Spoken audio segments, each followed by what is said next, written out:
Eu vou falar sobre provação. É uma palavrinha que o crente não gosta muito, mas que faz parte da nossa vida, são as provações. A igreja moderna, a igreja de nossa época, tirou palavras como disciplinas e provações de seu vocabulário. Mas o crente é provado. E a Bíblia diz que ele é provado com uma missão, para que ele dê mais fruto.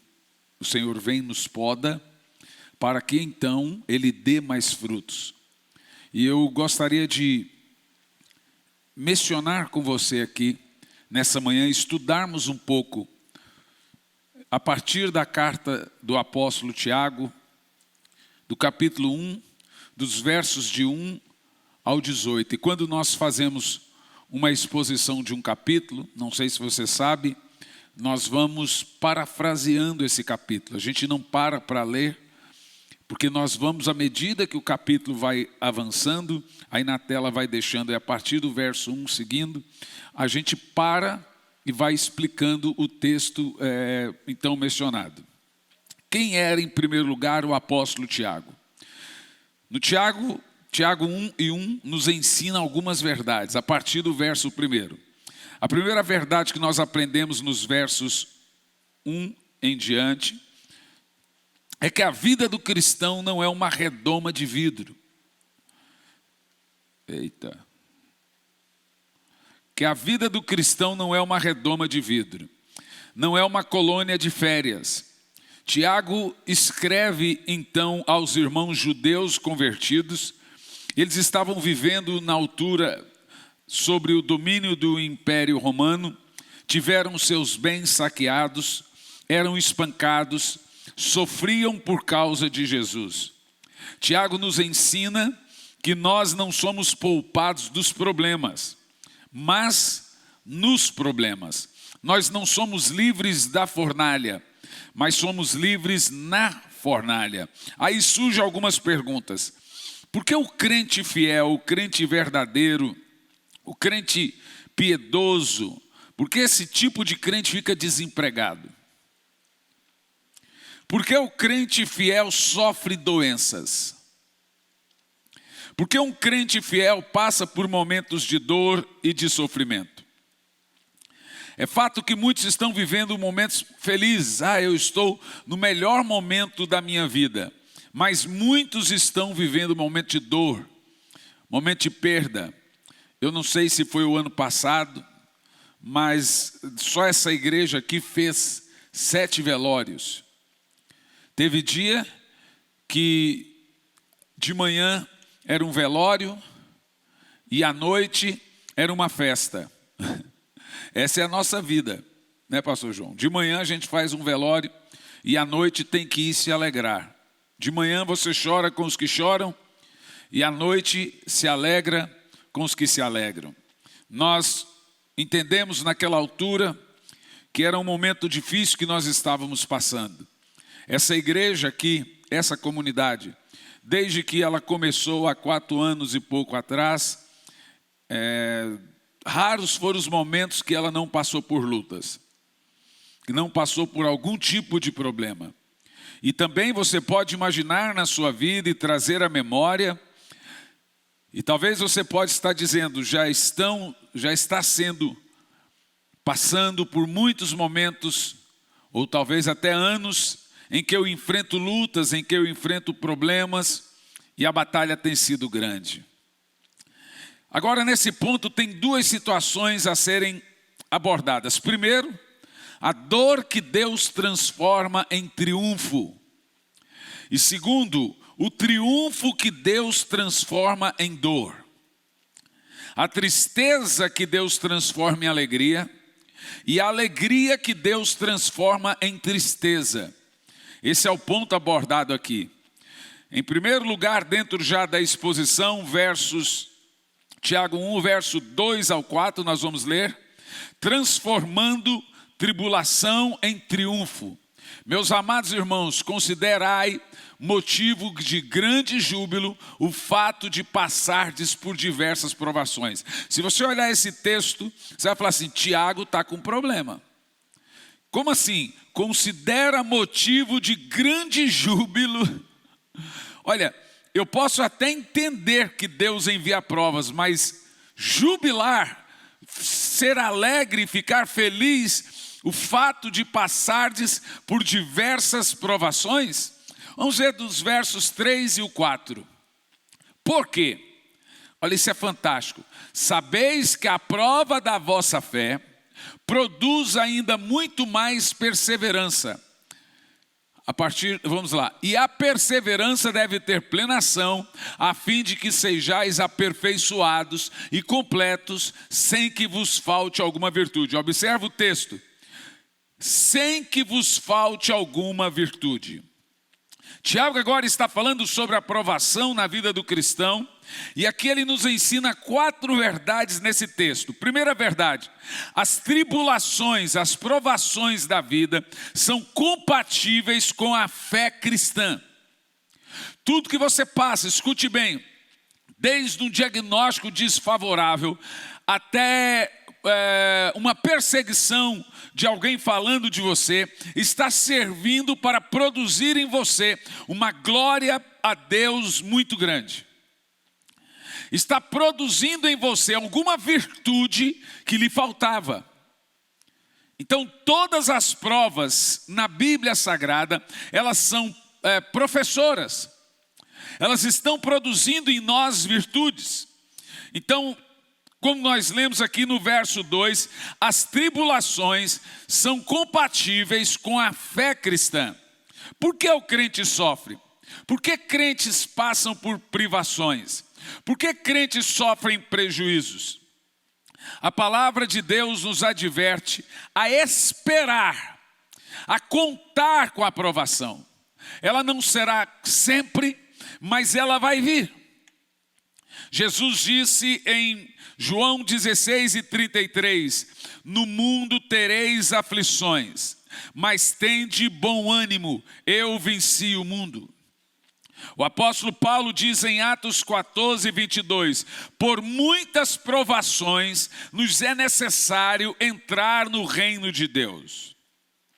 Paulo ainda diz a Timóteo, na sua segunda carta a Timóteo, capítulo 3:12, todos os que querem viver piamente em Cristo Jesus sofrerão perseguição. O grande patriarca Jó nos diz em Jó 5, versículo 7, o homem nasce para a tribulação, como a faísca voa para cima. E por quê? Observa o seguinte nesses textos que nós lemos aqui. Não somos desse mundo. Nós estamos aqui de passagem. Nossa terra é Canaã celestial. Nós somos peregrinos nesse mundo.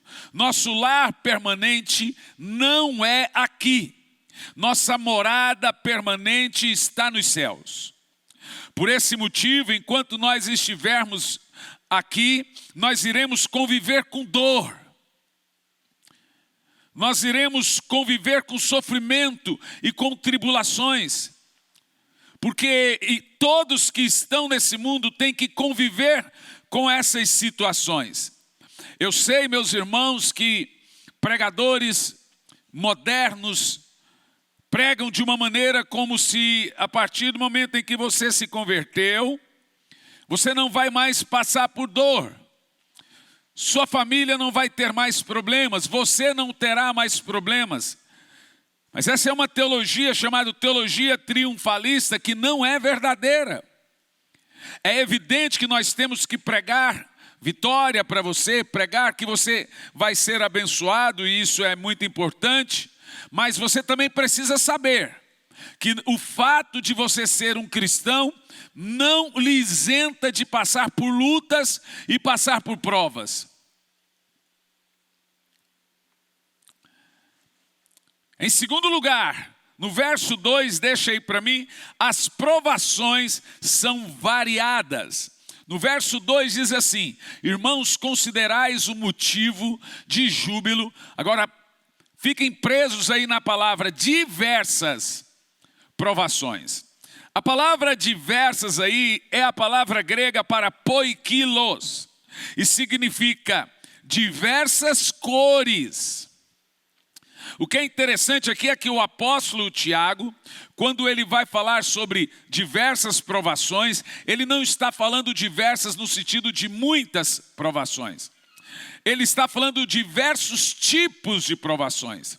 A palavra que nós encontramos aí é o termo diversas cores. Em outras palavras, existem provações azuis, leves. Existem provações cinza, mais ou menos. E existem provações negras, dor, sofrimento total. Ele está querendo dizer o seguinte, que há provas que são difíceis, há provas que são fáceis e há provas que aparentemente são maiores que nossas forças. Há provas que nós passamos sozinhos, como Jesus no Getsêmani, e há provas que nós precisamos de ajuda para suportar. Por isso que quando ele menciona o termo diversas, não é muitas, é diversos tipos. Provas difíceis, provas fáceis, provas que precisam de ajuda, é diversos tipos de provações. Mas ainda em terceiro lugar, também no versículo 2, as provações são passageiras. Ele observa o termo passar por várias provações, elas são passageiras. As provações não duram a vida inteira. Ninguém aguentaria a vida inteira de provas. Sempre depois do anoitecer, da noite escura, vem o raiar do dia. Por isso que o apóstolo usa o termo passardes. Toda provação ela é passageira. Observa o seguinte: deserto você não mora, você passa. Mas passa. Imagina você na igreja primitiva, os crentes enfrentando perseguições dos leões infamados da Líbia, os imperadores, aproximadamente quase todos decidiram que o cristianismo era a doença da época. Eu não sei se você sabe, em nossos dias já estão falando em prender pastores. Já estão criando leis. Então agora nós temos aí o pastor com um pedido de prisão para ele e ficar 5 anos sem pregar.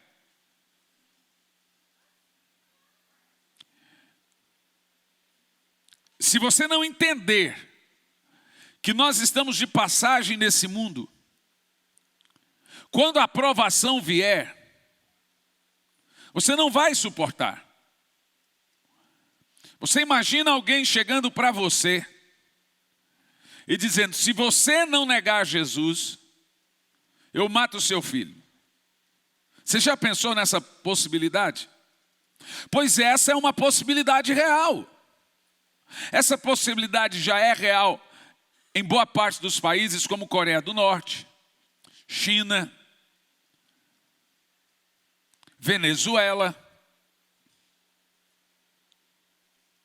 E os cristãos já têm na sua realidade cultuar ao Senhor escondidos, nas cavernas. E quando eles vão tomar a ceia, como você vai fazer aqui hoje, eles tomam a ceia de forma escondida. E eles se abraçam e se despedem como se fosse o último culto que estivessem participando. E aí vai por mim, um crente que não está fervoroso, ele abandona a fé, ele apostata da fé. Ele entrega a sua salvação de mão beijada.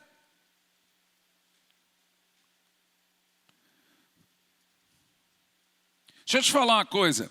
Você escolheu a fé mais perigosa do mundo. É perigoso ser crente.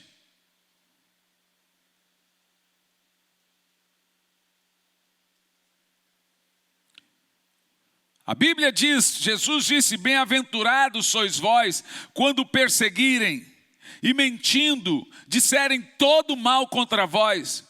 Assim também fizeram a mim.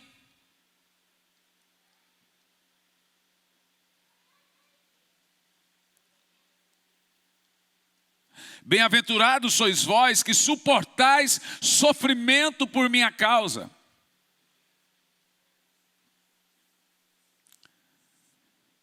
Mas em quarto lugar, as provações são pedagógicas. Versos 3 e 4 diz o seguinte: porquanto sabeis que a prova da vossa fé produz perseverança. Verso 4.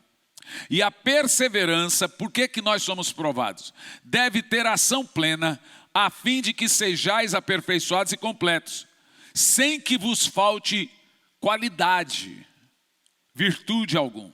Em outras palavras, nós somos provados porque anda nos faltando virtude.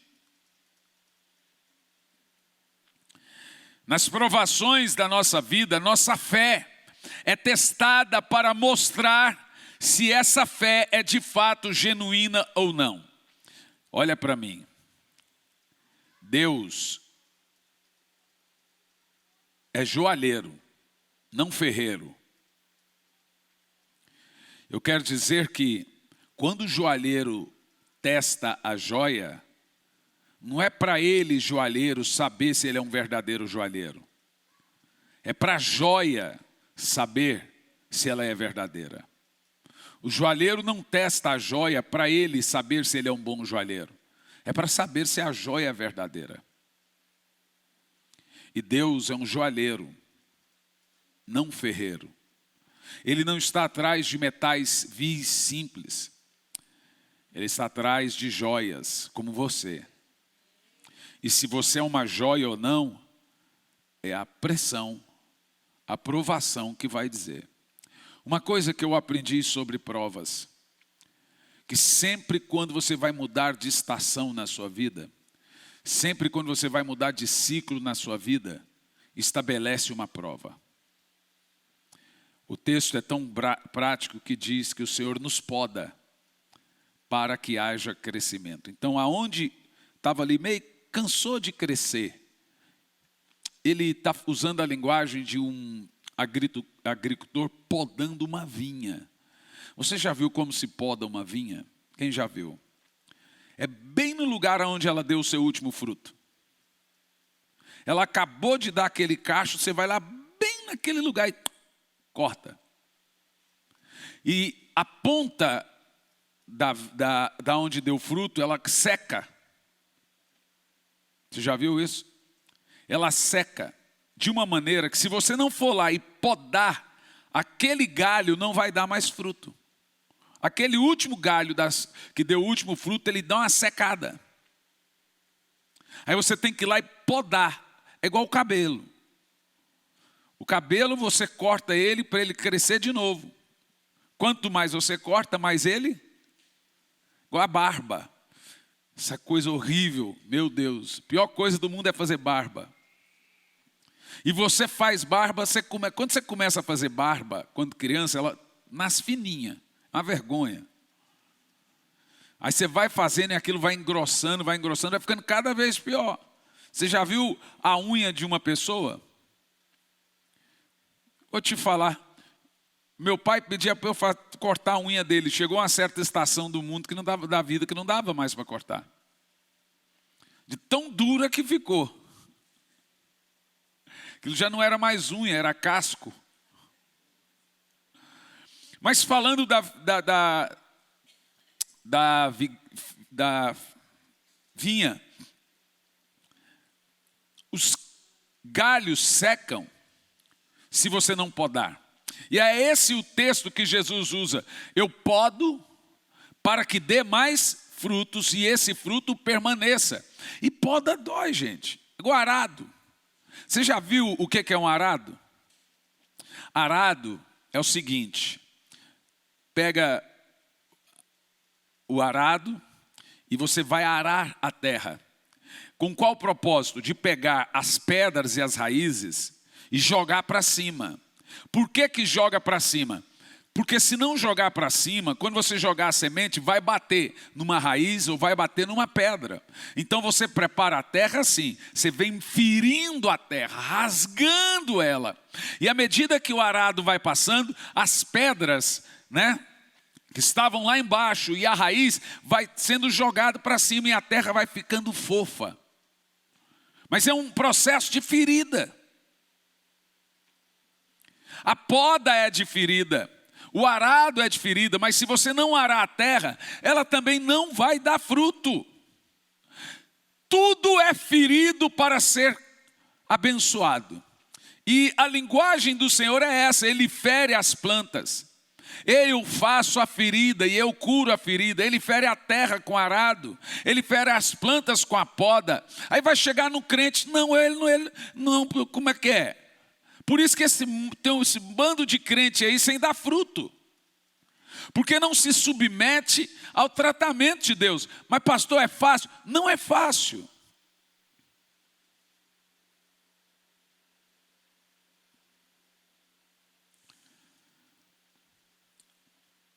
Não é fácil ser provado. Não é fácil sentir dor. Não é fácil ser traído. Mas você precisa aprender que nesses momentos, igual uma jovem me perguntou esses dias, pastor, o que que a gente faz quando Deus está calado? Eu falei, cala também. Porque se Deus calou e você não calou, você tem um risco muito grande de pecar murmurando. Então, se Deus está calado, sugere que esse é o momento de prova. É o momento de você também ficar calado. Desde o mês de março a gente vem, eu particularmente, enfrentando lutas. Problemas de saúde. Problemas de todos os tipos que você pode imaginar. Então teve um dia que eu cheguei para minha esposa,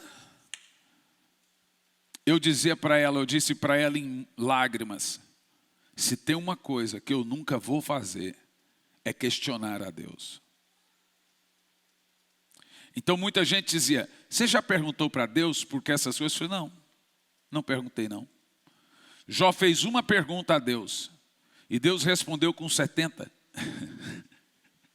Eu não sou bobo. Ele falou, por que, Senhor? Deus falou, então me diga você, Jó, onde é que você estava quando eu fiz o mundo? Onde é que você estava quando eu fiz o Leviatã? Onde você estava quando eu fiz o hipopótamo? Onde você estava? Vai falando, me diga isso. Chegou ao final, Jó disse, bem sei que tudo podes e que nenhum de seus planos podem ser frustrados. Em outras palavras, não deveria ter perguntado. Você acha que eu vou ficar fazendo pergunta para Deus, irmão? A única coisa que eu fazia era dizer, bendito seja o seu nome. Ainda que lá dentro estava doendo muito. Traição dói, gente. Dói. Ainda que lá dentro estava doendo muito. Problemas de dor, de enfermidade. Eu ficava apenas calado. E passa. Uns demoram mais, outros demoram menos, mas passa. E ao final das contas você diz, o Senhor é bom. E a sua bondade dura para sempre. Mas é evidente que na hora da dor você imagina que não vai passar. Você imagina que aquilo ali é para sempre. Nas provações da vida, nossa fé é testada para mostrar se é ou não uma fé genuína. Quando Deus chamou Abraão para viver pela fé, Deus o testou até o fim, até os seus limites, com o fim de aumentar a fé de Abraão. Satanás nos tenta para produzir o pior de nós. O Senhor nos prova para produzir o melhor de nós. Você sempre vai sair melhor da prova se não murmurar. Se não houver murmuração. A provação de nossa fé trabalha por nós, não contra nós, visto que produz perseverança. Como Paulo fala em Romanos 8, versículo 28, também em Romanos 5, dos versos 3 ao 5. Aqui você observa o texto pedagógico da prova no versículo 4. No versículo 4. A prova produz perseverança. Nesse ponto aqui nós estamos vendo que o Senhor está nos treinando. Que o Senhor está te treinando. Tudo que o Senhor faz pelos seus filhos deve ser tratado como uma escola. O texto diz: e a perseverança deve ter ação plena, a fim de que sejam aperfeiçoados e completos, sem que vos falte alguma virtude. Sabe por que você está sendo provado? Com certeza porque está lhe faltando alguma virtude. Vou te explicar como faz essa questão de faltar virtude. Você sabe como Deus prova uma pessoa orgulhosa? Uma pessoa orgulhosa está lhe faltando uma virtude. Qual? Da humildade. E como que Deus produz humildade nessa pessoa? Humilhando. Deus prova a gente orgulhosa humilhando. A prova do orgulho é a humilhação. Então logo essa pessoa vem: eu fui muito humilhado por isso. Você não humilha gente simples, você não humilha gente que não se sente humilhada. Se você se sente humilhado em alguma coisa, é porque tem ego aí. O humilde nunca se sente humilhado. Então Deus vai tratando e produzindo na pessoa a virtude que ela não tem. E Ele faz isso através da aprovação. Normalmente pessoas presunçosas, prepotentes, arrogantes e orgulhosas são tratadas através do orgulho. Sendo humilhados para que sejam tratados. Você quer ver uma coisa? Você sabe como Deus trata gente ansiosa? É isso aí. Através da espera. Da demora. Esse risinho de ponta de boca de vocês aí, entrega bem, né? Deixa eu contar uma coisa para vocês aqui, presta atenção. Você já percebeu que está demorando alguma bênção sua? Gente ansiosa é tratado com demora. Você sabe como Deus trata a gente brava assim? Sabe aquela pessoa brava, que briga por qualquer coisa? Nervoso, temperamental, sabe não? Eu sei.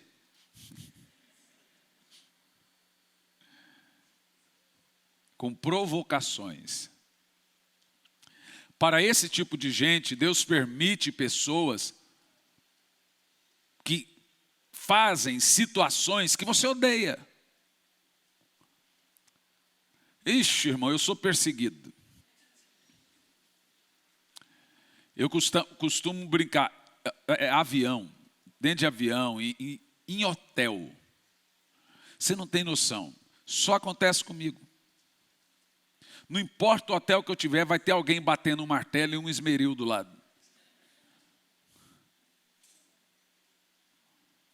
Você não tem noção. Estava agora, esse final de semana, com a minha esposa em São Paulo, no quarto andar, e está lá, o hotel, a partir das 6 da manhã, e o outro,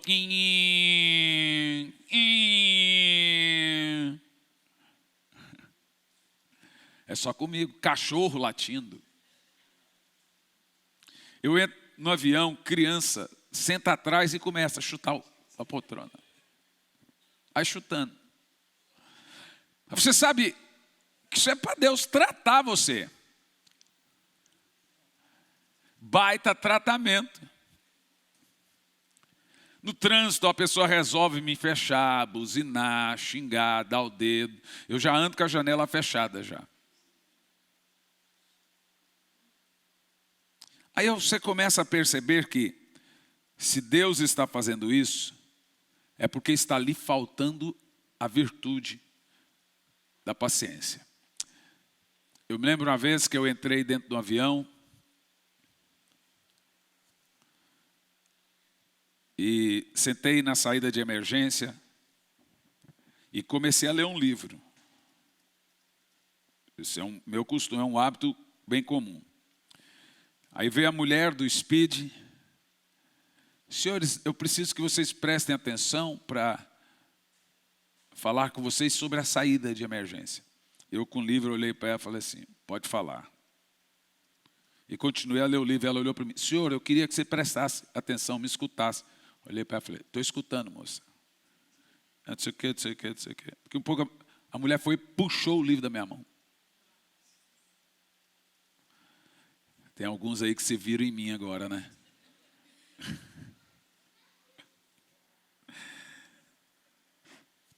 Eu queria que o senhor prestasse atenção. Eu puxei o livro dela de novo. Falei assim, moça, eu escuto com o ouvido. Você está pedindo para eu te ouvir, eu estou te ouvindo, pode falar. Aí ela, pronto, ela falou e tal. Eu cheguei em casa numa vanglória tão grande e falei assim para minha esposa, amor, ixi, olha, deu certo. O que foi? Aconteceu isso, isso, isso, isso. E eu não levantei, não fiz barraco, não briguei, não aconteceu nada demais. Eu fui manso, não briguei, né? Só falei com a mulher baixinho assim, ó, eu escuto com o ouvido. A minha esposa, cheia da marra, olhou e falou assim, você foi o manso, mas não foi humilde. Eu falei, as ideias, por que não? O que eu fiz de errado agora? Se você fosse humilde, você teria guardado o livro. Eu falei, também, tem que ser santo agora. Eu não sou santo, tem alguma auréola aqui também. Mas essas coisas, irmãos, elas não acontecem ao acaso. A provação. Você sabe que de todas essas esferas, quem é o que mais sofre? É o orgulhoso. Porque o tratamento de Deus para uma pessoa orgulhosa é de todos os tratamentos o mais pesado. E agora veja bem, todo mundo aqui tem um pouco de Adão dentro de si. Tem uma natureza adâmica dentro de si, não é verdade? A maioria de nós, ou todos nós aqui agora, precisamos de alguma virtude. É verdade ou não é? E como que Deus produz virtude em nós? Através da provação. Você vai ficando bom. A gente brinca, vai dizendo assim, você vai ficando casca grossa, couro grosso. Como Isaac disse para Esaú. Esaú estava procurando matar o seu irmão Jacó por muitos anos. Então Isaac olhou para ele e disse, quando você não se importar mais, você será livre. Quando é que para a prova na nossa vida? Quando a gente não se importa mais. Quando a pessoa fala mal de você, você não se importa, você não revida. Ih, irmão, pensa numa pessoa que não revida. E de mim pode falar, irmão, se eu fosse falar de todo mundo que fala de mim, especificamente em rede social, você não tem noção. Eu tenho 1 milhão de seguidores, você nunca leu uma mensagem, como é que chama aquele negócio? Direct. Um direct numa mensagem, você nunca leu as mensagens que eu recebo. Ixi, pensa, comentário, né? Mas antigamente, eu vi um negócio desse, eu ficava doido. Com o passar dos anos, já não me move mais. Já não me importo mais com o que falam, com o que deixam de falar. Se você não é, falam. Se você é, fala. Vão falar de qualquer jeito. Então, a prova, você percebe que ela vai moldando você. Ela vai tratando você. Sabe, eu estava numa loucura muito grande de viagens, irmãos, de fuso horário. A minha médica pediu para mim o seguinte: eu quero que você fique 1 ano sem viajar internacionalmente. Eu olhei para ela e disse: por quê? Falou: porque o seu corpo não sabe o que é de dia e o que é de noite. Você não tem mais fuso horário. Isso está destruindo a sua saúde. Então, uma hora estava no Japão, outra hora estava não sei em que lugar, outra hora estava na Espanha, do Japão 12 horas, do outro, aí do Japão já vai para Boston, menos. Então, chegou uma hora que eu dormia de dia, ficava acordado de noite, eu já não tinha mais fuso horário. Ela falou assim: você precisa ficar sem viajar, porque daí, disse ela, a partir daí o corpo vai entender de novo o que é noite, o que é dia, a hora de dormir, a hora de ficar acordado. Para mim foi uma luta, gente. Toda a agenda lotada internacionalmente, tive que abortar tudo. Então Deus teve que, sabe, a flecha que ele puxa a flecha, vai para trás, para depois ela ir mais veloz. Deus pegou e me fez assim, ó, me puxou com tudo, de uma hora para outra. Fiquei proibido de fazer viagens nacionais com mais de 4 horas. Porque eu já não tinha mais fuso horário, já não tinha mais saúde. Quantas vezes eu cheguei aqui direto do aeroporto, daqui direto para o aeroporto, e do aeroporto direto para o culto, só via minha família aqui no culto. Quantas vezes isso aconteceu? Então era uma agenda muito desorganizada. Quando aconteceu todo o fato com a gente, sentei com a minha esposa, fomos orar a Deus. E a palavra que veio do Senhor para mim é: organiza seu ministério. Então nós começamos a organizar. Cancelamos algumas agendas, colocamos outras que são mais perto, e fomos organizando. Vê? Deus poda ou não poda? Com qual propósito? Para o nosso bem.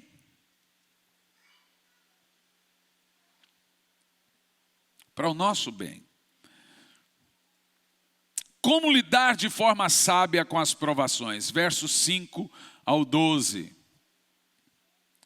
Agora, a verdade é que nós precisamos lidar de uma forma sábia com o momento de provação. Você já aprendeu que as provações são necessárias. Você já aprendeu que as provações são variadas, de vários tipos. Você já aprendeu que as provações são pedagógicas. Elas vêm para nos ensinar, para nos treinar, para nos tratar.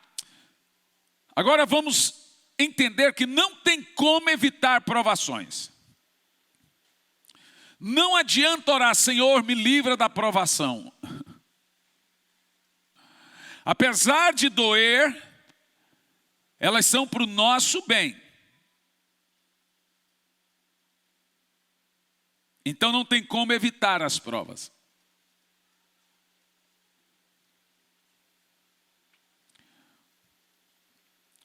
Então, como lidar de maneira sábia com as provações? Se algum de vocês tem falta de sabedoria, peça a Deus, que a todos concede literalmente com grande alegria. Todavia, peça com fé, sem qualquer sombra de dúvidas, pois quem crê com reservas é semelhante à onda do mar, agitada e levada pelo vento. Não imaginem tal pessoa que assim receberá alguma coisa do Senhor, pois essa pessoa é vacilante, inconstante em todos os seus caminhos. Contudo, o irmão de condição humilde deve gloriar-se em sua dignidade. O irmão rico deve orgulhar-se em sua pequenez, pois ele também passará como a erva do campo. Porque o sol se levanta com o seu calor intenso e seca a planta, cai então a sua flor, e toda a sua beleza e glória desvanecem. Da forma, o rico definhará em meio aos seus muitos compromissos.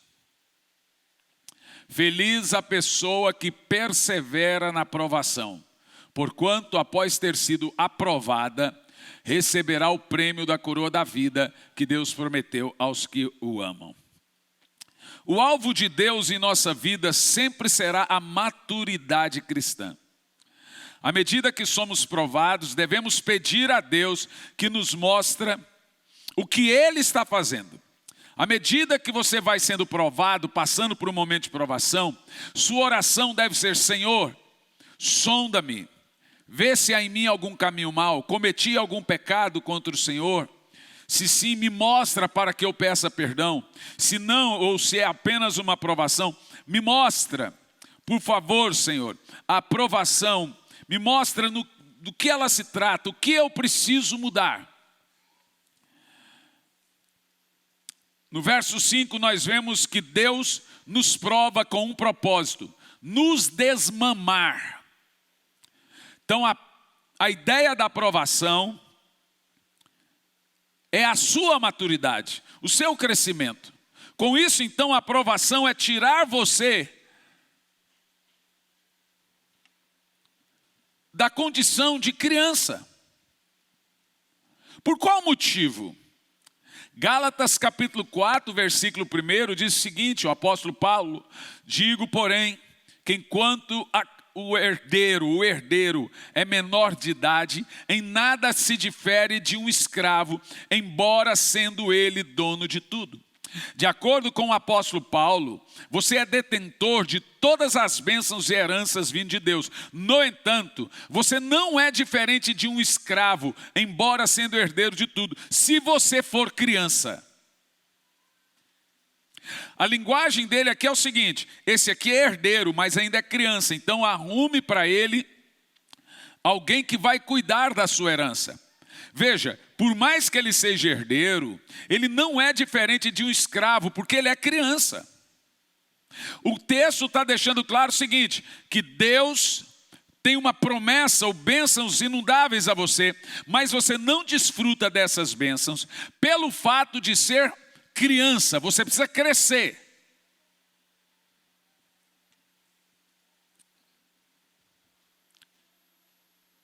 Deus nos prova para nós sairmos da condição de criança e alcançarmos a maturidade.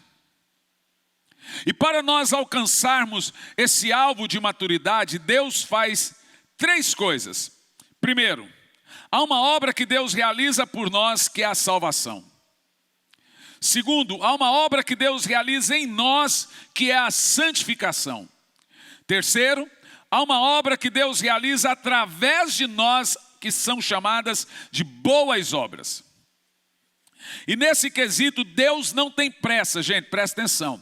Deus não tem pressa para nos tratar. Mas eu tenho pressa, mas Deus não. Então Deus trabalhou 25 anos na vida de Abraão. Deus trabalhou 13 anos na vida de José, antes de colocá-lo no trono.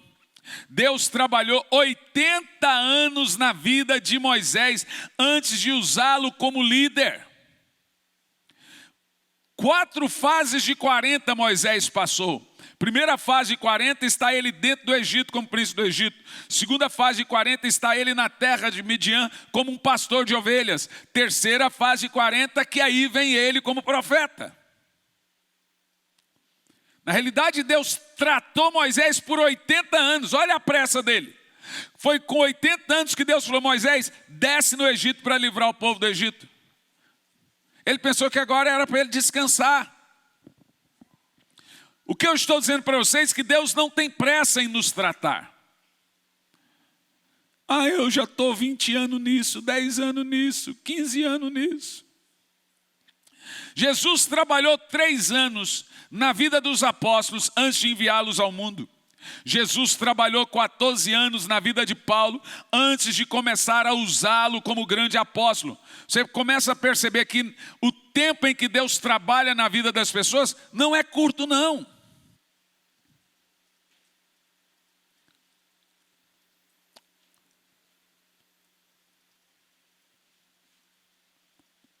Esses dias, tempo atrás, aí o pastor Silas Malafaia olhou para o pastor Luciano e disse: aquele menino lá, falando de mim. O Luciano falou assim: não é menino não.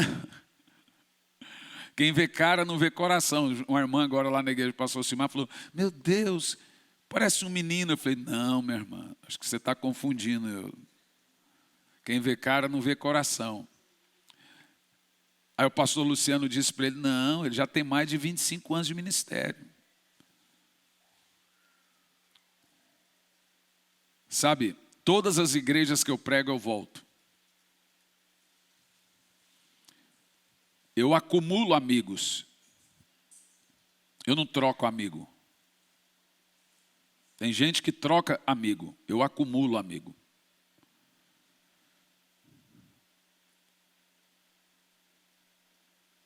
Você começa a perceber que, ao longo desses 25 anos de ministério, eu percebi que sempre quando Deus ia mudar um ciclo, antes vem a tesourinha ali podando. A prova. Jó não estava em pecado quando ele foi provado. E os seus amigos, que começou a procurar pecado na vida dele, diz a Bíblia, amigos, não entenderam o tamanho da prova na vida de Jó. Então começaram a conjecturar. Lá no final, quando Deus restabelece e restitui Jó, Deus manda seus amigos pedir perdão para Jó e levar uma oferta, senão eles não seriam perdoados. Moisés não estava em pecado quando pediu para morrer. Elias não estava em pecado. Eu posso fazer uma lista de muitos servos do Senhor que, em meio à prova, entenderam que essa prova ia passar. Mas na hora da prova eles aprenderam que a maior arma que existe é o silêncio, para você não pecar.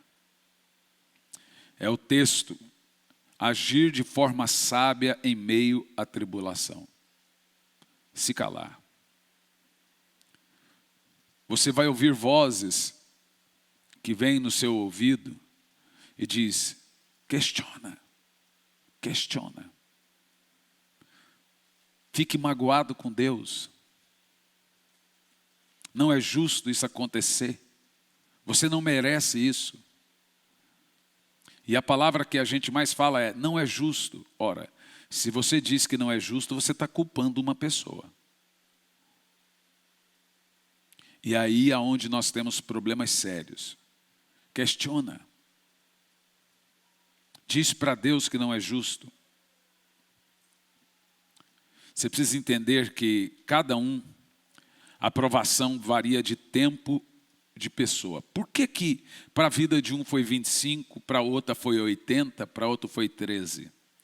Eu vou lhe dizer aqui 5 motivos por que a prova na vida de um demora menos que a prova na vida do outro. Ou a prova na vida do outro demora mais. 4 motivos. Primeiro, temperamento da pessoa. Segundo, humildade da pessoa. Terceiro, paciência da pessoa.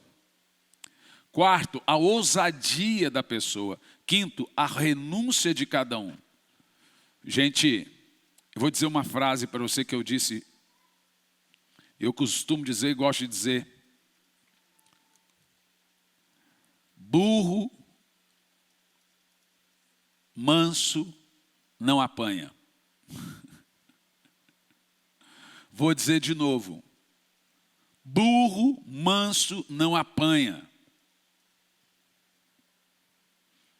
Minha avó dizia uma coisa muito interessante. Ela dizia o seguinte: se vê rastejando, mata que é cobra. A prova está aí para todos. Mas quem vai determinar o tempo em que ela vai demorar ou não é você. É sua atitude mediante a prova. Ficar calado, ficar em silêncio. Eu dizia para minha esposa, eu falei assim: eu não vou falar nada. Jamais. A vontade é de ir lá na oração e falar assim, ó, por que o senhor está fazendo isso? O que eu fiz? Eu fiz uma vez. Falei, Senhor, eu estou pregando. Eu estou fazendo a sua vontade. Ele disse, os discípulos estavam fazendo a minha vontade quando entraram no barco e estabeleceu a tempestade. Fui eu que mandei eles entrarem no barco e vi a tempestade. Mas entenda que a promessa de Deus, de Jesus para os discípulos é, vamos chegar do outro lado. Ele prometeu que chegaria do outro lado. Ele não prometeu que ia afundar o barco.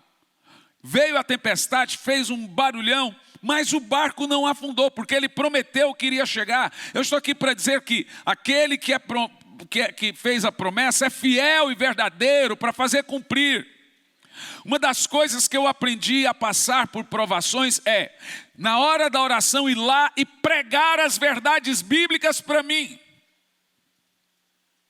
Muitas vezes eu fui lá e eu comecei a mencionar e citar a Bíblia. Lembra, Senhor, eu estou firme nas suas promessas. Se recorda que o Senhor disse isso, se recorda que o Senhor disse aquilo outro. Você vai ver que essa foi a maneira de todos os servos de Deus na Bíblia, pregar a palavra de Deus para ele, para si. Pega a palavra de Deus e prega para você.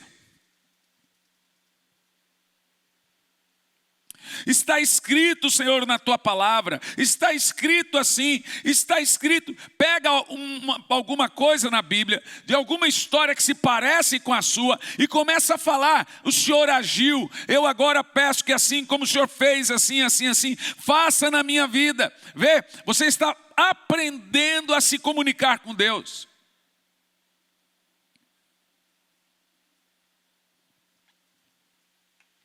Do contrário, você vai fazer como muitos na Bíblia, questionaram a Deus e vão morrendo no deserto. E aí a prova nunca termina. E para piorar, ela deixa de ser prova e vira uma tentação. Porque agora é uma atividade do diabo. Como você agiu de maneira errada mediante a prova, Satanás agora vai usar isso. E deixou de ser uma prova. Quando nós somos provados, os versos 5 a 8, nós temos que pedir sabedoria. Olha que coisa interessante, o texto começa dizendo assim, ó, quando você for provado, peça a Deus sabedoria. É a coisa que menos temos. Sabedoria é o quê? Sabedoria é mais do que conhecimento. Sabedoria é o uso correto do conhecimento. Conhecimento pode ser definido nesse contexto como conhecer bem a Bíblia. Porém, sabedoria seria usar bem a Bíblia. Sabedoria é olhar a vida com os olhos de Deus. O sábio sempre busca maturidade, o tolo busca prazer. Por essa razão, há pessoas cultas, porém tolas.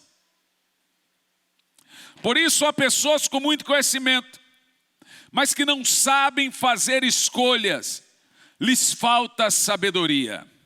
Porém, quando estamos sendo provados, nós precisamos ter sabedoria para não desperdiçarmos oportunidades que Deus está nos dando para chegarmos à maturidade cristã. A sabedoria irá nos ajudar a usar as provas ao nosso próprio benefício. Por isso, ore pedindo a Deus sabedoria para as provações que você está passando. Na hora da dor, a gente imagina que nunca vai passar. Mas quando você age com sabedoria,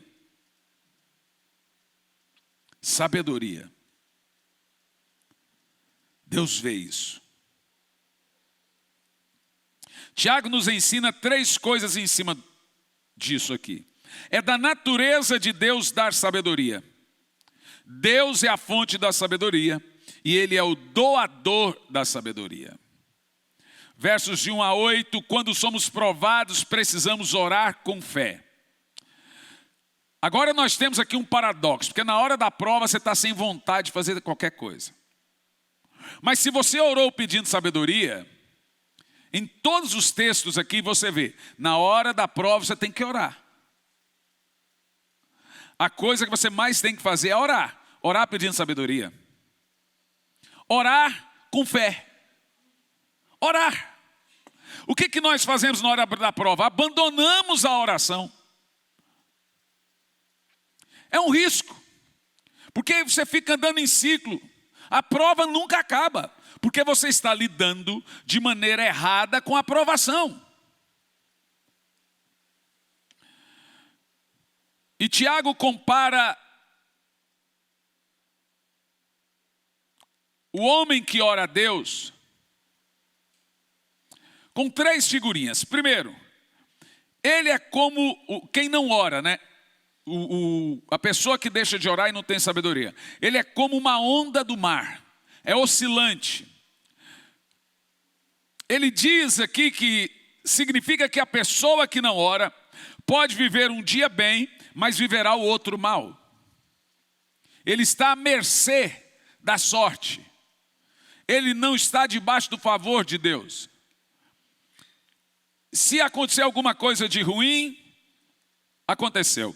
Se não acontecer, não aconteceu. Ele está vivendo a sorte dele. Meus irmãos, nós não temos que viver do acaso. Nós temos que viver dependendo do favor de Deus. Não é ser largado e abandonado à própria sorte. E Tiago aplica o princípio da sabedoria nas provas para nos mostrar que Deus responde em meio à dor. Ele diz que quando somos provados, precisamos nos alegrar com as riquezas espirituais. E que riqueza espiritual é essa? As virtudes que nos faltavam. Eu concluo aqui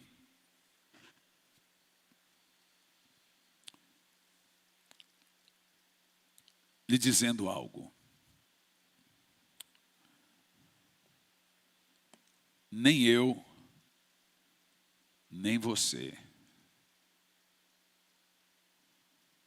estamos isentos das provas.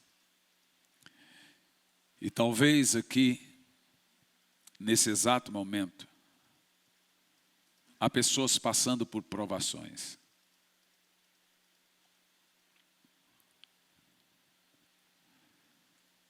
Você precisa agir de forma coerente com a prova.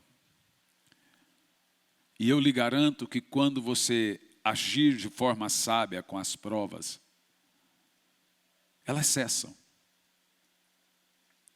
Porque você passou na prova. Mas enquanto você ficar questionando Deus, enquanto você ficar questionando a obra de Deus, o que Ele faz, as dores não vão passar. O Senhor nos prova, o diabo nos tenta. Mas se você agir de forma incorreta com a provação, ela deixa de ser uma prova e vira uma tentação. Ela sai da mão de Deus. E aí o diabo passa a se aproveitar dessa prova. Aí agora você passa a ser tentado pela atividade do diabo. Então o que eu tenho que fazer, pastor? Eu já disse. Ore com fé. Ore por fé. Ore pedindo sabedoria e fé.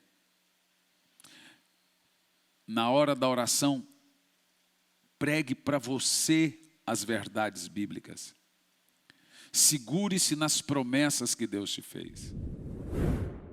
Olá, gente querida, que Deus te abençoe de uma maneira sobrenatural. Já tem algum tempo que nós estamos realizando a Escola Integral de Profetas. Muitas pessoas têm saído dessa Escola Integral de Profetas capacitados. Muitos têm descoberto seus dons, muitos têm saído renovados, muitos têm saído cheios de uma certeza que o Espírito Santo irá usá-los. E agora, nos dias 12 a 15 de novembro, estaremos em Sumaré, na Estância Árvore da Vida, promovendo a Escola Integral de Profetas. O que nós teremos ali? Teremos uma manifestação sobrenatural do Espírito Santo, preparando e capacitando você para o ministério. Não só líderes, todos que quiserem participar da Escola Integral de Profetas podem participar. Serão 4 dias muito intensos, cheios do poder do Espírito Santo. Toda essa escola é preparada para você. Eu estarei ali ministrando, teremos outros ministrantes, também professores. Teremos vários ensinos, várias matérias que preparam você para o ministério. A inscrição é pelo meu site, hernanisantos.org, e ali você vai fazer a sua inscrição. Tem vários tipos de inscrição, desde o alojamento a um apartamento. Olha, eu não quero ficar em alojamento, eu quero ficar sozinho dentro de um apartamento. Você tem essa modalidade também. Foque no que Deus vai lhe dar, no que Deus vai dar a você, na capacitação, naquilo que você vai aprender, naquilo que você vai ouvir. Serão dias sobrenaturais do poder de Deus. Você é o meu convidado, te aguardo lá.